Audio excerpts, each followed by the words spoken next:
ప్రభు యేసుక్రీస్తు నామములో మీ అందరికీ నా యొక్క వందనాలు తెలియజేసుకుంటూ ఉన్నాను. ఈ రోజు లేఖన భాగం మత్తయి సువార్త 28వ అధ్యాయము 20వ వచనం. మత్తయి సువార్త 28వ అధ్యాయము 20వ వచనం. నేను మీకు ఏ సంగతులను ఆజ్ఞాపించితినో వాటినన్నిటినీ గైకొనవలెనని వారికి బోధించుడి. ఇదిగో నేను యుగ సమాప్తి వరకు సదాకాలము మీతో కూడా ఉన్నానని వారితో చెప్పాను. ఈ రోజు నేను మీతో మాట్లాడాలని ఉద్దేశించిన మాట సదాకాలము అంటే అది నిరంతరము అనే ఆలోచన చూపిస్తూ ఉంది. ఏదో కొంతకాలము కొంత సమయం వరకు అని చెప్పడం లేదు. అది ఒక కాలాన్ని ఒక పరిమితిని చూపించడం లేదు.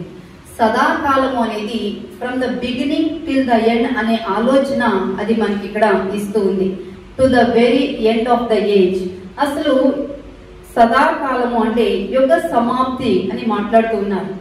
ఈ యుగ సమాప్తి అనేది మనకి రాకముందు అప్పటి వరకు కూడా ప్రభు యేసుక్రీస్తు మనతో ఉంటానని తెలియజేస్తూ ఉన్నారు. యేసు శిలువలో చేసిన రక్షణ కార్యం అనేది ప్రారంభమైన తరువాత ఈవెన్ ప్రజలందరూ కూడా ఎంతో ఆశతో మాకు రక్షకుడు దొరికాడు, మేము ఏది అడిగితే మాకు ఇచ్చే ఆ దేవుడు మాకు దొరికాడు అని సంతోషిస్తూ ఉన్న ఆ శుభ తరుణంలో మరల యుగ సమాప్తి గురించి యేసుక్రీస్తు మాట్లాడుతూ ఉంటే ఎంతమందికి అర్థమై ఉంటుంది అనుకుంటున్నారు? ఆలోచించండి. బహుశా ఎవరికి అర్థమై ఉండదేమో. మరి యుగ సమాప్తి అంటే మనం ఎలా అర్థం చేసుకోగలుగుతాం? అదే ప్రభు యేసుక్రీస్తు కూడా తాను పరలోకానికి వెళ్ళకముందు, ఈ భూలోకములో సిలువకి ఎక్కక ముందు కూడా తన శిష్యులతో ఉద్దేశించి మాట్లాడతారు. ఎందుకంటే ఒకానొక రోజు శిష్యులు వచ్చి అడుగుతారు, అయ్యా యుగ సమాప్తికి సూచనలేంటి? అసలు ఎప్పుడు ఈ లోకం అనేది అంతమైపోతుంది అని యేసును ప్రశ్నించినప్పుడు యేసు వారికి ఎంతో చక్కగా వారికి సమాధానం చెప్పడం అనేది జరిగింది. అది మనకు సువార్తల్లో కూడా కనపడుతుంది. మత్తయి సువార్త 24వ అధ్యాయము 3వ వచనం నుంచి చూద్దాం. ఆయన ఒలీవ కొండ మీద కూర్చుండి ఉన్నప్పుడు శిష్యులు ఆయన యొద్దకు ఏకాంతముగా వచ్చి అంటూ ఉన్నారు, ఇవి ఎప్పుడు జరుగును? నీ రాకడకును ఈ యుగ సమాప్తికి సూచనలేవి? మాతో చెప్పుమనగా అప్పుడు యేసు మాట్లాడుతూ వస్తూ ఉన్నారు, ఎవడును మిమ్మల్ని మోసపరచకుండా చూచుకొనుడి అని చెప్పి మాట్లాడుతూ విస్తరించి ఒక సంభాషణ వారికి తెలియచేస్తూ వస్తూ ఉన్నారు. అంటే మొట్టమొదటిగా తెలియచెప్తూ వచ్చిన మాట, మిమ్మల్ని ఎవ్వరూ కూడా మోసము చేయకుండా చూసుకోండి అనడంలో మరొక ఆలోచన ఉంది. మీరు కూడా ఎవరిని మోసం చేయవద్దు, మోసపోవద్దు అనే మాటలు ఇక్కడ చెప్పబడుతూ వచ్చాయి. అంటే ఈ రెండు మీ మధ్యలో జరగబోతూ ఉన్నాయి అని చెప్పి తెలియజేస్తున్నారు. అందుకని క్రీస్తు యొక్క సువార్తను అంగీకరించడం ఎంత ప్రాముఖ్యమో అక్కడ మనం చదువుకున్నాం 20వ వచనం ఆరంభంలోని. నేను మీకు ఏ సంగతులను ఆజ్ఞాపించితునో, ఏ సంగతులు యేసు మనకి ఆజ్ఞాపించింది అనేది ఆలోచన చేస్తే, ఇదిగో మోసపరచవద్దు, మోసము చేయనివ్వవద్దు అని చెప్పి మాట్లాడుతూ వచ్చారు. సంఘాలలో విశ్వాసులమైన మనము కొన్ని సందర్భాల్లో ఒకరిని ఒకరు మోసం చేసుకునే సమయాలు కనపడుతూ ఉన్నాయి, మాటలు మార్చే సమయాలు కనపడుతూ ఉన్నాయి. అందుకని చెప్పి బహుశా భవిష్యత్తును ఉద్దేశించి ఆనాటి కాలంలోనే యేసు వారికి గొప్ప మాట అనేది తెలియచెప్తూ వచ్చారు. ఎక్కడ కూడా మనము ఒకరిని ఒకరము మోసపరుచుకోకుండా మనము చూడవలసి ఉన్నాం. ఎందుకంటే ఈ దేవుడు సదాకాలము నేను మీతో ఉంటాను అంటే, నన్ను మీరు కనుక అంగీకరించిన తర్వాత, నన్ను మీలో చేర్చుకున్న తర్వాత అంతవరకు కూడా మీరు ఉన్నట్లయితే నేను మీతో పాటు ఉంటాను అని చెప్పి అక్కడ తెలియజేస్తూ ఉన్నారు. అందుకని సదాకాలము దేవుడు మనతో ఉంటాడు. అంతేకాదు, మనతో అసలు దేవుడు సదాకాలము ఉంటే ఏం జరుగుతుంది? ఈ యుగ సమాప్తికి సూచనల గురించి చెప్పిన తర్వాత యేసు ఎక్స్పెక్ట్ చేస్తూ ఉన్నారు. ఏమనంటే, తప్పనిసరిగా వీరందరూ కూడా నన్ను కలిగి జీవిస్తారు. అంతేకాదు, వీరందరూ కూడా ఈవెన్ ఇతరులకి నా గురించి చెప్తారు. మొట్టమొదటిగా అనుభవించకుండా మనము ఇతరులకి ఎలా చెప్పగలుగుతాం? So we need to experience it in our life. అందుకని అయితే కొన్ని సందర్భాలలో మన జీవితాల్లో సమస్యలు అనేది వచ్చినప్పుడు మనం ఏం చేస్తూ ఉన్నామనంటే పరిగెత్తుకుని వెళ్ళిపోతూ ఉన్నాం. ఎక్కడైతే కష్టం అనేది ఉందో ఆ కష్టాన్ని మనము దాటుకోవడానికి మనం ఏం చేస్తూ ఉన్నాము అనంటే భయంతో పరుగులు పెడుతున్నాం. ఏసీ అండి మా ఫ్యాన్లు ఆపేశారు కదా. ఏసీ వేస్తే సఫకేషన్ లేకుండా ఉంటుంది. తగ్గించి. కష్టం అనేది వచ్చినప్పుడు ఒక వ్యక్తి పారిపోవడం ఆపివేసి నిలబడి నేర్చుకోవాలట. పులిని చూడగానే ప్రాణభయంతో జింక పరిగెడుతుంది, అవునా కాదా? మనం చూస్తూ ఉంటాం ఛానల్స్ లో. అయితే అక్కడ జింక అంటే ఒకటి గుర్తు చేసుకోవాలట. తనకి పరిగెత్తడానికి కాళ్ళు ఇచ్చిన దేవుడే పోరాటానికి కొమ్ములు ఇచ్చాడని మర్చిపోతూ ఉందట జింక. అందుకనే అది పరిగెడుతూ ఉంది అని చెప్పి తెలియజేస్తూ వచ్చారు. అందుకని కష్టం వస్తే పరిగెడతం మానివేసి మనము పోరాటం నేర్చుకోవాలి. క్రైస్తవులమైన మనము మన జీవితాలలో దేవుడు సదాకాలము మనతో ఉండాలి అంటే మనము నిలబడి మొట్టమొదటిగా నేర్చుకోవలసి ఉన్నాం. నిలబడి పోరాటం నేర్చుకోవాల్సి ఉన్నాం. అందుకని అంటే ఎలా పోరాడాలి? కత్తులు తీసుకుని పోరాడాలా, లేకపోతే మాటలతో పోరాడాలా? ఏ విధంగా పోరాడాలి? ఎందుకంటే దేవుడు మనకి వాక్ స్వాతంత్రం ఇచ్చాడు కాబట్టి అందుకని ఏదైనా మాట్లాడవచ్చు, ఎలా అయినా మాట్లాడవచ్చు అని ఉద్దేశించినట్లయితే ఆ మాటలు ఏమైపోతూ ఉంటాయి, ఒక్కొక్కసారి ఇతరుల మనసులను చాలా గాయం చేస్తూ ఉంటాయి. అందుకని ఒక భక్తులు మాట్లాడతారు కదా, రమణ మహర్షి గారు చెప్పిన మాట, నీవు చికాకుగా ఉన్నప్పుడు ఎక్కువగా మౌనమే వహించు. ఆ సమయంలో నీ నోటి వెంట వచ్చేవి మాటలు కావు, మనసును చీల్చే మారణాయుధాలు. నిజమే. ఒక్కొక్కసారి మనం శ్రమల గుండా ప్రయాణం చేస్తూ ఉన్నప్పుడు మనం ఎటువంటి మాటలు మాట్లాడదాము అంటే, నాకు వచ్చిన ఈ శ్రమకి కారణం నీవే కాబట్టి నువ్వు ఎందుకు ఇలా చేశావు అని చెప్పి చాలా పరుషమైన మాటలతో ఒక్కొక్కసారి వాస్తవాలను కూడా మనము తెలుసుకోకుండా నోరు ఉంది కదా అని చెప్పేసి మనము మాట్లాడుతూ ఉంటాం. కానీ గుర్తు చేసుకుందాము, సదాకాలము నేను మీతో ఉంటానని వాగ్దానము చేసిన ఆ దేవుని యందు మనము ఉంచిన నిరీక్షణ మనం ఎన్నడూ కూడా సిగ్గుపరచదని గుర్తు చేసుకుంటూ ప్రభు కొరకు నిలబడి పోరాడదాం. ఎలా అంటే మౌనమే మన ఆయుధముగా, మౌనమే మన ఆభరణముగా మనము ధరించి మనము పోరాడుతూ ఉన్నట్లయితే అప్పుడు మన పక్షముగా దేవుడు యుద్ధము చేసి మన ముందుకు నడిపించే దేవుడు. ఎందుకంటే కీర్తన 23:2 కీర్తనకారుడు ఈ విధంగా తెలియజేస్తున్నాడు, పురాతన కాలము నుండి నీ సింహాసనము స్థిరమాయను, సదాకాలము ఉన్నవాడవు నీవే. నిజమే, సదాకాలము ఉన్న దేవుడు మన దేవుడు. అంతేకాదు మన దేవుని యొక్క సింహాసనం అనేది నిరంతరము నిలిచేది, అది స్థిరమైనది. కీర్తన 33:11 కూడా అంటూ ఉన్నారు, యెహోవా ఆలోచన సదాకాలము నిలుచును, ఆయన సంకల్పములు తరతరములకు ఉండును. అందుకనే దేవుని యొక్క ఆలోచన సదాకాలము నిలిచేది, దేవుని యొక్క సంకల్పములు అనేవి తరతరములకి కూడా మనతో పాటు ఉండి కొనసాగుతూ ఉండేవి.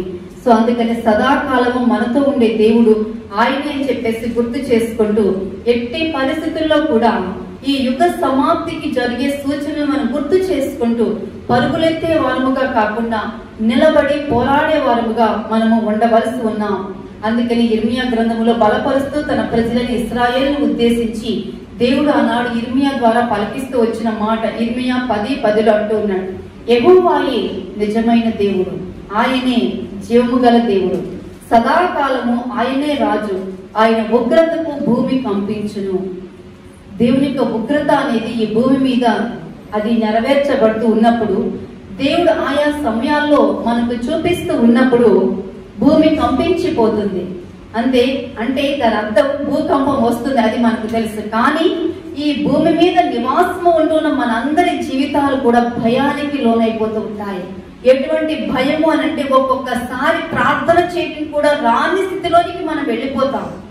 ఏమని ప్రార్థన చేయాలో, ఎలా ప్రార్థన చేయాలో తెలియనట్లుగా అయోమయంలోకి వెళ్ళిపోతాం. నాకు లాస్ట్ వీక్ ఒక ఫోన్ కాల్ వచ్చింది. నేను చేశాను, వారు చేశారు, మొత్తానికి హలో అన్నాను. వెంటనే కాసేపు మాట్లాడిన తర్వాత వారి కుటుంబంలో ఉన్న సమస్యను గురించి వారు చెప్తూ వచ్చారు. వారి ఇంట్లో బాబు హఠాత్తుగా ఉలిక్కిపడి లేచి చాలా భయానికి లోనైపోయి ఇంకే ఉంది నేను చనిపోతాను అని చెప్పి మాట్లాడటం బిగించేశారు. నేను నాన్నగారి దగ్గరికి వెళ్ళిపోతాను, ఇక నేను ఉండను, రీసెంట్లీ మ్యారీడ్, తను వైఫ్ ప్రెగ్నెంట్. అటువంటి స్థితిలో ఉన్న ఆ యవ్వనస్తుడు అంతకు ముందు ఎన్నడూ రాని మాటలు ఆ యవ్వనస్తుని నోటి వెంట వస్తూ ఉంటే విన్న తల్లిగారికి, ఇంట్లో ఉన్న పెద్దలకు ఎంత దుఃఖముఖంగా ఉంటుందో ఆలోచన చేయండి. ఎంత ఆందోళనకరంగా ఉంటుందో. భోజనం చేయడంలా నాకేమీ తినబుద్ధి కావడం లేదు, అని అటువంటి పరిస్థితుల్లో ఉన్న ఆ స్థితిలో ఉన్నప్పుడు ఆలోచన చేసుకుందాం. ఎందుకంటే అటువంటి స్థితిగతులు వస్తాయి. ఎందుకంటే మంచి ప్రార్థనాపరుడు, విశ్వాసం కలిగిన యవనస్తుడు, కష్ట సమయంలో ప్రభు కొరకు నిలబడి సాక్షాత్తుగా జీవించిన ఆ యవనస్తుడు ఎందుకు నా ఉలికి పాటుని తనలో కలిగిందో, అప్పటి నుంచి తనలో పరిస్థితి ఎందుకు మారిపోయిందో తెలియని అయోమయావస్థ స్థితిలోనికి వెళ్ళిపోగా కొద్దిసేపు మాట్లాడటం జరిగింది. ఈరోజు మార్నింగ్ వస్తూ ఉంటే ఆంటీ చాలా థ్యాంక్స్ అని చెప్పేసి మాట్లాడుతూ ఉన్నారు. ఆ రోజు మీరు చేసిన ప్రార్థన నాకు చాలా బలాన్ని ఇచ్చింది. నేను అనుకుంటున్నాను ప్రార్థన కాదు కానీ తనలో ఉన్న విశ్వాసాన్ని మన దేవుడు పురికొల్పాడు. మనలో నిబిడీకృతమైన విశ్వాసాన్ని ప్రతికూలతలను బయటకు తీసుకుని రావాలండి. జింక పరిగెత్తుకుని వెళ్ళిపోయినట్లుగా ప్రమాదాలను చూసి విశ్వాసాలు పరిగెత్తడానికి వీల్లేదు. మనలో విశ్వాస సహితమైన కొమ్ములు ఉన్నాయి. అపవాదిని ఎదురించే విశ్వాసం మనలో ఉండగా దేని చూచి మనం పరుగులెత్తాలి చెప్పండి? సదాకాలము నేను నీతో ఉంటానని వాగ్దానం చేసిన దేవుడు మనతో నివాసము ఉంటూ ఉన్నప్పుడు where shall we go, where shall we hide ourselves? ఎక్కడికి వెళ్ళగలుగుతాం? ఎక్కడికి మనం వెళ్ళి దాక్కోగలుగుతాం? అందుకని సదాకాలము కూడా మనందరితో కూడా ఉంటానని వాగ్దానం చేసిన ఆ దేవుని హస్తాలకు ప్రతి పరిస్థితి కూడా మనం సమర్పించుకున్నట్లయితే, అప్పగించుకున్నట్లయితే అక్కడ గొప్ప విజయం అనేది మనం పొందుకోవడం అనేది జరుగుతుంది. ఎందుకంటే హెబ్రీ పత్రిక 10:12 అంటూ ఉన్నారు, ఈయన అయితే పాపకుల నిమిత్తమై సదాకాలము నిలిచి ఒక్క బలిని అర్పించి అప్పటి నుండి తన శత్రువులను తన పాదములకు పాదపీఠముగా చేసేంత వరకు కూడా ఆయన అలాగే ఉండిపోయారట. అంటే మన భయపెట్టే శత్రువును పాదపీఠముగా చేసేది ఎవరు? మన ప్రభువైన యేసుక్రీస్తు. అందుకని అపవాదిని మన కాళ్ళతో చెతికి త్రొక్కాలి. అదే దేవుని యొక్క వాక్యం మనకు నేర్పిస్తూ ఉంది. ప్రభువైన యేసుక్రీస్తు కూడా అదే చెప్తూ ఉన్నారు. మన పాదములకు తన పాదములకు పాదపీఠముగా దేన్ని చేస్తారు అంటే మన భయపెట్టే శ్రమ, శత్రువు ఏదైతే ఉన్నదో, భయము, ఆందోళన, శ్రమ, ఇరుగు, ఇబ్బంది, ఆర్థిక సమస్యలు ఏవైతే ఉన్నావో వాటన్నిటినీ కూడా యేసు తన పాదముల కింద పెట్టుకొని ఇక్కడ మాట్లాడుతున్నారు. సదాకాలము నేను మీ అందరితో కూడా ఉంటాను.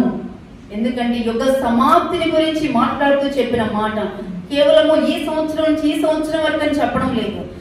మనము ఈ 10 సంవత్సరాలు 20 సంవత్సరాలు మనం జీవించినంత కాలం అని చెప్పడం లేదు.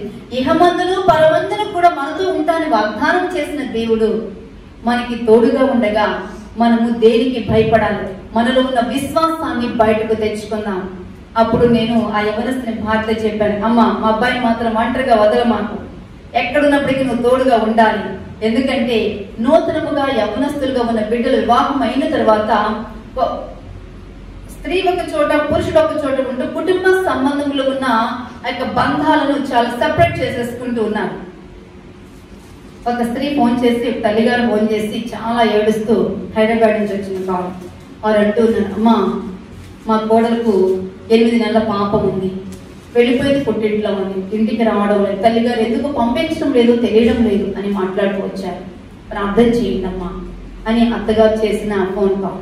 కుటుంబంలో సమస్యలు ఏమిటి అనేది మనకు తెలియదు. కానీ అపవాది ఏం చేస్తూ ఉంటాడంటే మన ఆలోచన డిస్టర్బ్ చేస్తూ ఏదో ఒక విధంగా సెపరేట్ చేసేసి భక్తి చేస్తూ ఉన్న మన కుటుంబాలలోనే తన చిత్తాన్ని జరిగించుకుంటూ దేవుని బిడ్డలమని, దేవుని కుటుంబంలో, దేవుని గృహంలో ఉన్నామని మనం అనుకుంటూ ఉన్నాము. కానీ దేవుని గృహానికి దూరంగా లాక్కుని వెళ్ళిపోతూ ఉన్నాడని తెలుసుకోలేని ఎంతో అంధకార స్థితిలోనికి చాలా మంది వెళ్ళిపోతూ ఉన్నారు. గమనించండి, సదాకాలము మనతో ఉంటానని వాగ్దానం చేసిన ఆ దేవుని చిత్తాన్ని తెలుసుకుని మనము దేవుడు నిలబడమన్న చోట మనం నిలవబడుతూ మనము ఉన్నట్లయితే అక్కడ దేవుని యొక్క నామము అనేది మహిమపరచబడుతుంది. ఎందుకంటే మన శత్రువులను మనకు పాదపీఠముగా చేసేంత వరకు కూడా విశ్రమించని దేవుడు, మనము సేవిస్తూ ఉన్న దేవుడు. 1 సమూయేలు గ్రంథం 13వ అధ్యాయం 13వ వచనంలో కూడా అంటూ ఉన్నారు, నీ దేవుని ఆజ్ఞను గైకొనక అవివేకం పనిని చేశావు, అయితే దేవుని యొక్క ఆశీర్వాదం అనేది సదాకాలము నిలవదు అని చెప్పి అక్కడ ఒక వ్యతిరేకమైన మాట మనకి కనపడుతుంది. ఎందుకంటే దేవుని ఆజ్ఞను గైకొంటేనే సదాకాలము దేవుడు మనతో ఉంటాడు. ఒకవేళ గైకొనకుండా ఉన్నట్లయితే అక్కడ సదాకాలము దేవుడు మనతో ఉండడు. అది మనం తెలుసుకోవాలి. సో అందుకని మనము మన జీవితాలలో సదాకాలము దేవుడు మనతో ఉంటూ ఉన్నారనే సంగతిని గుర్తు చేసుకుంటూ పరిస్థితులలో పరిగెత్తకుండా పరిస్థితుల్లో నిలకడగా నిలబడి పోరాడదాం. అంతేకాదు సదాకాలము దేవుడు మనతో ఉండాలి అంటే కేవలం పరిగెత్తకుండా నిలబడుతూ పోరాడుతూ ఎలా పోరాడాలో తెలుసా? మృదుత్వము కలిగి మనం ఉండాలండి. ఎందుకంటే ఆ సాఫ్ట్ అండ్ హార్ట్ అనేది దేవునికి చాలా ఇష్టమైనది. మొదటి రాజుల గ్రంథము 12వ అధ్యాయము 7వ వచనంలో ఒక గొప్ప మాట కనపడుతుంది. మొదటి రాజులు 12:7 అక్కడ ఈ రీతిగా తెలియజేస్తూ ఉన్నాను. ఈ దినమున నీవు ఈ జనులకు దాసుడువై వారికి సేవ చేసి మృదువైన మాటలతో వారికి ప్రత్యుత్తరం ఇచ్చిన ఎడల వారు సదాకాలము నీకు దాసులగుదురు అని చెప్పి అక్కడ ఒక యవ్వన రాజు గారికి అక్కడ సలహా ఇస్తూ వస్తూ ఉన్నారు. అంటే ప్రజలందరూ కూడా నీకు దాసులుగా ఉండాలి, ప్రజలందరూ కూడా వచ్చి నీ మాట వినాలి అని అంటే మనం ఏం చేయాలో తెలుసా? ఇక్కడ మాట్లాడుతూ ఉన్న మాట, మృదువైన మాటలతో మనము ప్రత్యుత్తరం ఇవ్వాలి. నేను అధికారిని కదా, లేకపోతే వీరందరూ నా కింద దాసి జనులు కదా, నేను ఎలా అయినా మాట్లాడవచ్చు, నేను ఏ విధంగానైనా చేయవచ్చు అని చెప్పి అనుకుంటూ ఉన్నట్లయితే గమనించండి, మనము మన జీవితాల్లో మన కోపాన్ని లేకపోతే అహంకారంతో కూడిన మాటలను మనం వచించడానికి దేవుడు మనల్ని అపాయింట్ చేయలేదు. మృదుత్వముతో మెత్తని మాటలతో మనం మాట్లాడుతూ ఉన్నట్లయితే ఆ మాటల్లోనే చాలా ఒక్కొక్కసారి కఠినత్వం కూడా కనపడుతుంది. అదే అంటూ ఉంటారు కదా, మెత్తని చెప్పుతో కొట్టినట్టుగా భలే చెప్పారండి మీరు అని అంటూ ఉంటారు. అంటే కథ ఎరగదు పాము చావదు, కానీ వాస్తవం అనేది బయటకు వస్తూ ఉంటుంది. అంటే ఒక్కొక్కసారి చెప్పే మాటని మన కుటుంబంలోనే సరే ఎందుకు డిస్టర్బెన్సెస్ వస్తూ ఉన్నాయండి? తల్లి మన బిడ్డలకి, అలాగే భార్యాభర్తలకి, కుటుంబంలో పెద్దలకి పిల్లలకి ఎందుకు వస్తూ ఉన్నాయి అని అంటే, పిల్లలు చెప్తే మేమెందుకు వినాలి, మేము చెప్పిందే మీరు వినాలి అని చెప్పేసి ఆల్వేస్ అటాకింగ్ విత్ వర్డ్స్. మన మాటలతో మనము యుద్ధం చేసుకుంటూ ఉన్నాం. మాటల యుద్ధము అనేది మనకి అవసరం లేదు. దానికి మించి మనం ఏం చేయాలి అంటే మృదువైన మాటలతో. అయితే ఇక్కడ రాజుగారు ఏం చేశారు అని అంటే, మీరు చెప్తే నేను వినేదేంటి అనుకున్నారు రెహబాము. అనుకుని తర్వాత చాలా కఠినత్వముగా చేస్తూ వచ్చారు. విత్ ఇన్ షార్ట్ టైం లోనే ఆ సింహాసనము నుండి దింపివేయబట్టము అనేది జరిగింది. కీర్తన 52:5 అంటూ ఉన్నారు, కావున దేవుడు సదాకాలము నిన్ను అడుగగొట్టును, నిన్ను పట్టుకొని ఆయన నీ గుడారములో నుండి నిన్ను పెళ్లగించును. చూసారా, మృదువైన మాటలు అనేవి మన జీవితాల్లో లేకుండా ఉన్నట్లయితే సదాకాలము కూడా దేవుడు అణగగొట్టేస్తాడు. అంతేకాదు మన పెళ్లగిస్తాడు. మనం ఉన్న స్థానంలో నుంచి మనం తీసి తొలగించి మన పెళ్లగించి మన ముందుకు తోసివేస్తాడు. తర్వాత మరొకరిని ఏర్పాటు చేసుకుంటారు. కీర్తన 52:5 కనపడుతుంది ఆ మాట. తర్వాత మనకి 2 సమూయేలు 12:10 కూడా ఉంటుంది కదా, అక్కడ దావీదుకి వ్యతిరేకమైన నిర్ణయం అనేది కనపడుతూ ఉంది. నీవు నన్ను లక్ష్యము చేయక హిత్తీయుడగు ఊరియా భార్యను నీకు భార్య అగునట్లు తీసుకునినందున నీ ఇంటి వారికి సదాకాలము యుద్ధము కలుగును. ఒకప్పుడేమో దేవుడు దావీదుని ఎంతో ఉన్నతముగా దీవించాడు, కానీ దేవుని చిత్తం మెరుగకుండా తన చిత్తానుసారముగా తన హృదయానుసారముగా చేస్తూ వచ్చిన కారణాన తన నిర్ణయాన్ని బట్టి అంటూ ఉన్నారు కదా, దేవుడు సదాకాలము యుద్ధము కలుగును. గమనించండి, కుటుంబాల్లో పెద్దలమైన మనము చేసే నిర్ణయాలు అనేవి దేవుని చిత్తానుసారంగా గనుక ఉండకుండా ఉన్నట్లయితే సదాకాలము కుటుంబాల్లో చాలా డిస్టర్బెన్స్ వచ్చేస్తూ ఉంటుంది. అది మొదలుకొని దావీదు అప్పటి వరకు బయట వ్యతిరేకతను ఎదుర్కొన్నాడు, కానీ అప్పటి నుండి ఇంటిలో తను ఒక వ్యతిరేక పోరాటాన్ని ఎదుర్కొంటూ వచ్చాడు దావీదు. అందుకని అటువంటి వ్యతిరేక నిర్ణయాలు చేయకుండా మనము సదాకాలము దేవుడు మనతో ఉండాలి అంటే మన మృదువైన మాటలతోనూ చక్కటి నిర్ణయాలతో మనము ముందుకు వెళ్ళవలసి ఉన్నాం. అందుకనే కీర్తన 16:8 అంటూ ఉన్నారు, సదాకాలము యెహోవా యందు నా గురి నిలుపుచున్నాను, ఆయన నా కుడి పార్శ్వమందున్నాడు గనుక నేను కదల్చబడను. ముగింపులోకి వస్తూ ఉన్నాను. ఇక్కడ మాట్లాడుతున్నారు సదాకాలము మనందరము కూడా ఎవ్వరి వైపు కాదండి, మనము మన దేవుని వైపు మన గురిని మనము నిలపవలసి ఉన్నాం. ఎందుకంటే మన దేవుడు మన కుడి పార్శ్వమందు ఉన్నాడు. కుడి పార్శ్వం అనేది బలాన్ని చూపిస్తూ ఉంది, అధికారాన్ని చూపిస్తూ ఉంది. అంతేకాదు దేవుని యొక్క సన్నిధిని, దేవుని యొక్క ప్రసన్నతని చూపిస్తూ ఉంది. అంటే మన దేవుడు మన పక్కనే ఉన్నాడు, మనకు బలముగా ఉన్నాడు. మనం ఎక్కడికి వెళ్ళినప్పటికీ కూడా మనతో ప్రయాణించడానికి సిద్ధంగా ఉన్నారు. అందుకని అటువంటి దేవుణ్ణి మనం కలిగి ఉంటూ ఉన్నాం. అందుకని నేను కదల్చబడను. మళ్ళీ ముగింపులో మరొకసారి ఆ యొక్క లేఖనాన్ని మనం చదువుకున్నట్లయితే మనకి అక్కడ దేవుడు ప్రభువైన యేసుక్రీస్తు మాట్లాడుతూ వచ్చిన మాట, నేను మీకు ఏ ఏ సంగతులను ఆజ్ఞాపించితునో వాటినన్నిటినీ గైకొనవలనని వారికి బోధించుడి. అంటే ఇక్కడ క్రీస్తు సంఘానికి, అలాగే మన సంఘానికి, మనందరికి, విశ్వాసులను మనందరికీ కూడా దేవుడు ఇస్తూ ఉన్న మాట బోధించుడి. అంటే మిమ్మల్ని అందరినీ కూడా దేవుడు ఏం చేశారండి? బోధకులుగా పెట్టేశారు. ఇది కేవలం నిలబడి మాట్లాడే దైవసేవకుల మాట మాత్రమే కాదు. ఎవరి మాట? మాటలు వింటూ ఉన్న ప్రతి ఒక్కరు కూడా రోజుకొక్కరికైనా సరే బోధ చేయండి. దేవుని గురించి ఒక మాట చెప్పండి, లేదా ఒక ఫోన్ కాల్ చేసి ఫోన్లో ఒక్క ప్రార్థన చేయండి చాలు. నాకు ఇప్పుడే వస్తుంది ఒక ఆలోచన, మనకి చాలా ఫోన్ కాల్స్ వచ్చాయి కదా, అవి ఒక్కొక్కరికి 2-3 ఫోన్ కాల్స్ ఇస్తారు. కనీసం వారానికి ఒక్కసారి వారి కొరకు ఫోన్ చేసి మీరు ప్రార్థన చేయండి. వారి అవసరం మేము రాసుకుంటున్నాము, కేవలం మేమిద్దరం అక్క నేను చేస్తే సరిపోదు, మనందరం కూడా పార్ట్నర్స్ ఇందులో. అందుకని ఆ ఫోన్లో మనం చేసే పరిచయం ఉంటుంది చూస్తారా, వారి అవసరం తెలుసుకుని వారి విశ్వాసంతో బలపరచము. ఫోన్లో మనం చేసి ఒక ప్రార్థన ఏం చేస్తున్నారంటే, వాళ్ళు ఎక్కడ ఉన్నప్పటికీ కూడా వాళ్ళ విశ్వాసం బలపడటం మాత్రమే కాదు, ఎటువంటి పరిస్థితుల్లోనైనా సరే జింక వలె పరిగెత్తకుండా కొమ్ములతో పోరాడతారు. విశ్వాసముతో పోరాడి నిలబడేటట్లుగా దేవుడు చేస్తాడు. అటువంటి పరిచర్యలో దేవుడు మనందరినీ కూడా ముందుకు నడిపించును గాక. కళ్ళు మూసుకున్నట్లయితే ప్రార్థన చేసుకుందాం. మన మధ్యలో నకుల అంకుల్ గారు వచ్చి మన ప్రార్థనలో నడిపిస్తారు.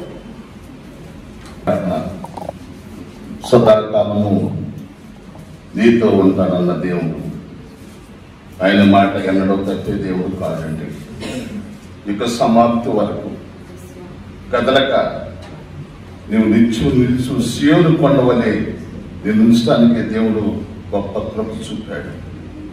ఈ దినము కొరకు మంచి వర్తమానం ఇచ్చిన దేవుని యొక్క దాసుని బట్టి స్తోత్రాలు. మరి అలాగే సాక్ష్యాలు, మరి ఎంతో మంది కూడా ఫోన్ ద్వారా మాట్లాడుతున్న వారికి కూడా అనేకమైన ఆదరణ దీవెన కలుగునట్లుగా అందరూ ప్రార్థన చేయాలి.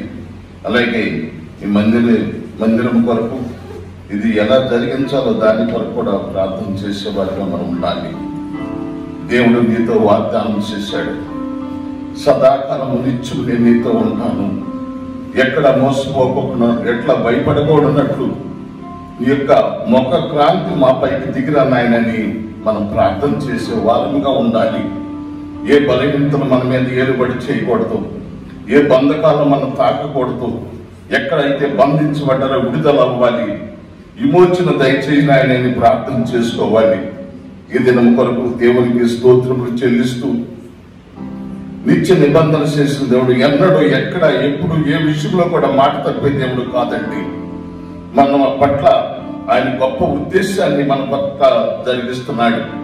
మిక్కిలిగా మమ్మల్ని ప్రేమిస్తున్న మా ప్రియ పరలోకపు తండ్రి, పరిశుద్ధుడా చెల్లిస్తూ నిస్సహాయమును సన్నిధిని దీవెనను ఆశీర్వాద అద్భుత కార్యములు జరిగించమని, ఈ దినమంతా ఆయన నీ ప్రజలను మీరు దీవించి పంపించమని, సాక్ష్యం చెప్పిన వారిని, ఫోన్ చేసిన వారిని కూడా దయతో మీరు ఆశీర్వదించండి, బలపరచండి నాయన. బలమైన వాక్యంతో నింపండి నాయన. ఇక్కడ చేరి ఉన్న ప్రతి వారిని మీరు ఆశీర్వదించి నీ దీవులతో పంపించమని తండ్రి, మహిమయు నీకే, ఘనతయు నీకే, ప్రభావం ఇప్పుడు ఎల్లప్పుడూ ఇక సమాప్తి వరకు తండ్రి నిన్ను స్తుతించే మనసును మాకు దయచేసి మహిమ తెచ్చుకోమని, చిన్న ప్రార్థనకు జవాబు దయచేయమని యేసు నామమున అడిగి వేడుకుంటున్నాము తండ్రి, ఆమేన్.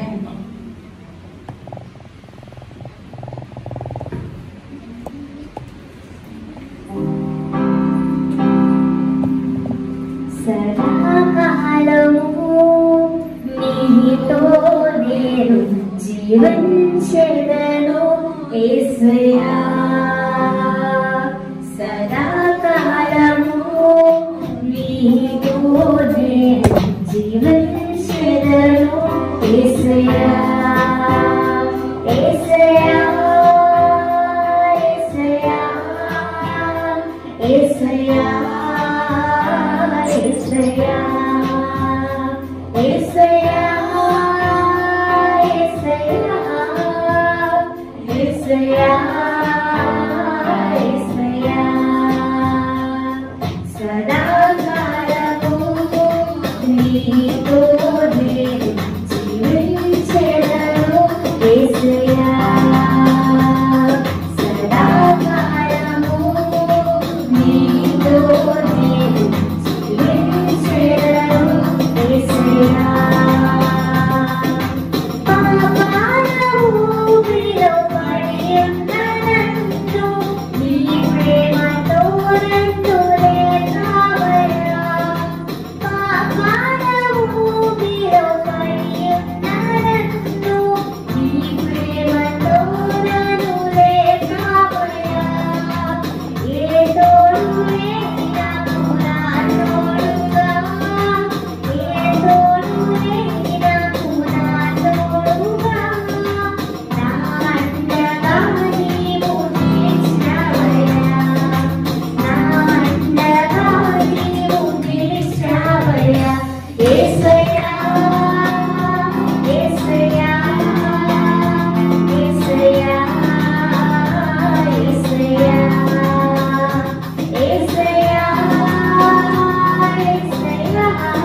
సదాకాలం తన వాత్సల్యతను నిరంతరం మనపై చూపిస్తూ కాపాడుతూ వస్తున్న దేవుడు. సదాకాలము దేవుడు మనతో ఉండాలి అంటే పారిపోయే వారుగా కాకుండా నిలబడి పోరాడే వారుగా ఉంటాం. మృదువైన మాటలతో సమాధానం ఇస్తూ ప్రజలను సంపాదించుకుందాం. Thank you Jesus. మన మధ్యలో శ్రీలక్ష్మకు ముందుకు వచ్చినట్లయితే వారి ప్రార్థన చేయగా మనం ఈ ఆరాధన ముగించుకుందాం.